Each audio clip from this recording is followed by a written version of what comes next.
Halo sahabat cerdas, Assalamualaikum warahmatullahi wabarakatuh. Pada kesempatan kali ini, kita akan belajar pada tema 7, peristiwa dalam kehidupan, subtema 3, peristiwa mengisi kemerdekaan, dan kita sampai pada pembelajaran pertama.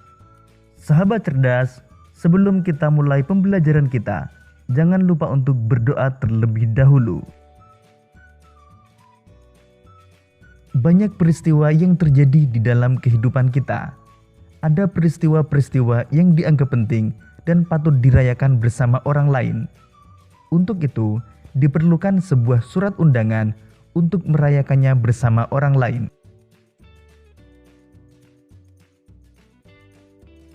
Sahabat cerdas, coba perhatikan salah satu contoh surat undangan berikut ini. Tahukah kalian apa itu surat undangan dan jenis-jenis surat undangan? Untuk mengetahuinya, mari kita lanjutkan pembelajaran kita.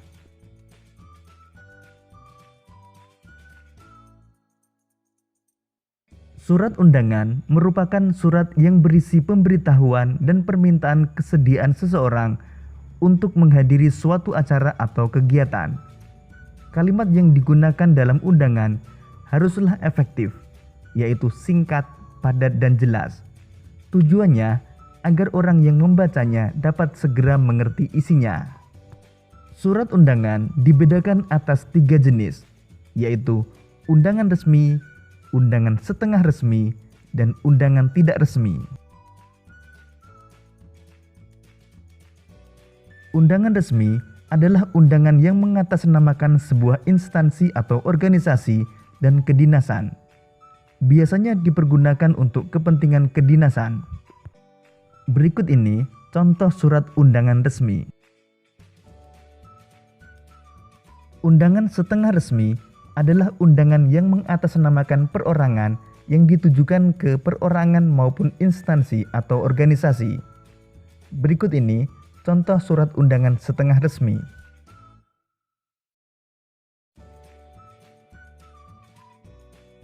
Undangan tidak resmi adalah undangan yang mengatasnamakan perorangan yang ditujukan kepada perorangan untuk kepentingan perorangan. Misalnya undangan ulang tahun. Berikut ini contoh surat undangan tidak resmi. Sahabat cerdas, salah satu perbedaan antara surat undangan resmi dan tidak resmi adalah pada tampilan dan bagian-bagian surat. Berikut ini bagian-bagian surat yang terdapat pada surat undangan resmi. Pertama, kepala surat atau juga disebut kop surat. Surat undangan resmi harus menyertakan kop surat pada bagian awal penulisan. Kedua, tanggal pembuatan surat.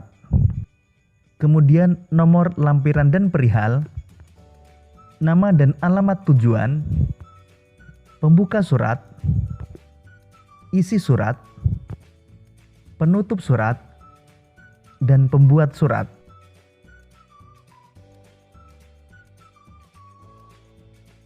Sahabat cerdas, pada pembelajaran sebelumnya kita telah belajar tentang perubahan wujud benda berupa penguapan, yaitu perubahan wujud dari cair menjadi gas. Pada pembelajaran kali ini kita akan belajar tentang perubahan wujud benda berupa penyubliman.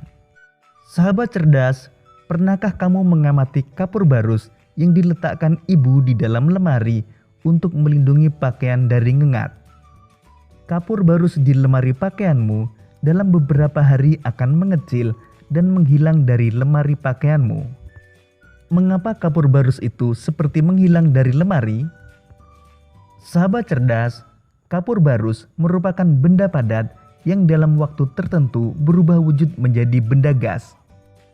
Kapur barus tersebut mengalami penyubliman, yaitu peristiwa berubahnya wujud benda dari padat menjadi gas. Sahabat cerdas, untuk menunjukkan proses penyubliman, kita dapat melakukan percobaan sebagai berikut.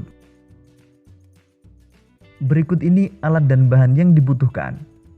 4 buah batu bata untuk membuat tungku sederhana, 1 buah lilin, 1 buah kaleng bekas susu, 5 butir kapur barus ukuran kecil, 1/5 bagian kaleng pasir kering, piring aluminium, dan es batu. Cara kerjanya adalah: pertama, tumpuk batu bata menjadi 2 tingkat untuk dijadikan tungku sederhana. Kedua, letakkan lilin di tengah tungku, lalu nyalakan lilin. Ketiga, isi kaleng bekas susu dengan pasir, lalu masukkan kapur barus. Keempat, letakkan kaleng bekas susu tersebut di atas tungku. Kelima, letakkan piring aluminium di atas kaleng susu, lalu letakkan beberapa butir es batu. Dan yang keenam, diamkan selama 10 menit. Kemudian amatilah perubahan yang terjadi pada kapur barus setelah 10 menit. Angkatlah piring aluminium dari atas kaleng, lalu perhatikanlah apa yang terjadi pada dasar piring. Sahabat cerdas, jika kalian telah melakukan percobaan tersebut, kalian akan menemukan pada dasar piring akan terdapat kristal-kristal. Kesimpulan yang dapat kita ambil dari percobaan tersebut adalah, pada percobaan tersebut menunjukkan salah satu contoh peristiwa menyublim, yaitu perubahan wujud zat dari padat menjadi gas. Kapur barus yang dipanaskan mengalami penyubliman, dan ketika gas menyentuh piring yang dingin, gas tersebut berubah menjadi kristal-kristal di dasar piring dan dinding kaleng.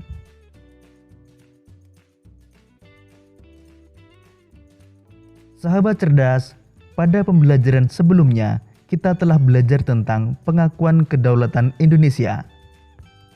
Setelah menjadi negara yang merdeka dan berdaulat, maka tugas kita sebagai generasi penerus bangsa adalah mengisi kemerdekaan dengan kegiatan yang positif dalam rangka pembangunan bangsa Indonesia.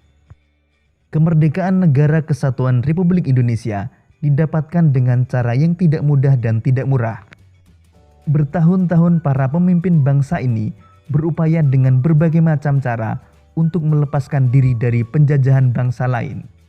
Ribuan nyawa manusia juga telah melayang dalam upaya ini. Kini Indonesia telah menjadi negara yang merdeka dan berdaulat. Generasi penerus bangsa harus mengisi kemerdekaan dengan kegiatan yang positif dalam rangka pembangunan bangsa Indonesia yang seutuhnya. Misalnya dengan mencintai dan bangga menjadi bangsa Indonesia. Kemudian dengan membangun kualitas manusia Indonesia.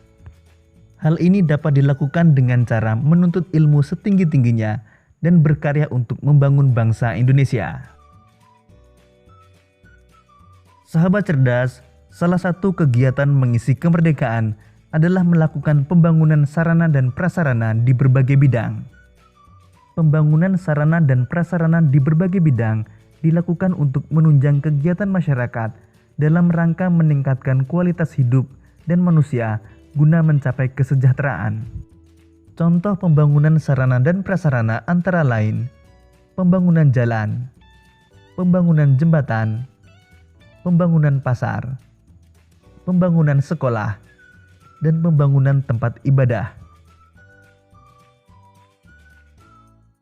Sahabat cerdas, dalam setiap kegiatan pembangunan terdapat faktor pendukung dan juga faktor penghambat pembangunan. Faktor pendukung pembangunan nasional antara lain kemerdekaan dan kedaulatan bangsa, sumber daya manusia yang profesional di bidangnya, sumber daya alam yang melimpah, serta situasi keamanan dan politik nasional yang stabil.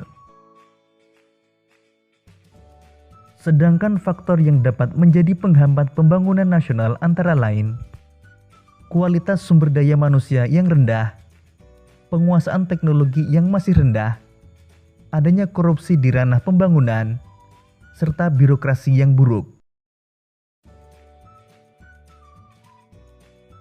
Demikian tadi sahabat cerdas pembelajaran kita pada tema 7, subtema 3 dan pembelajaran pertama.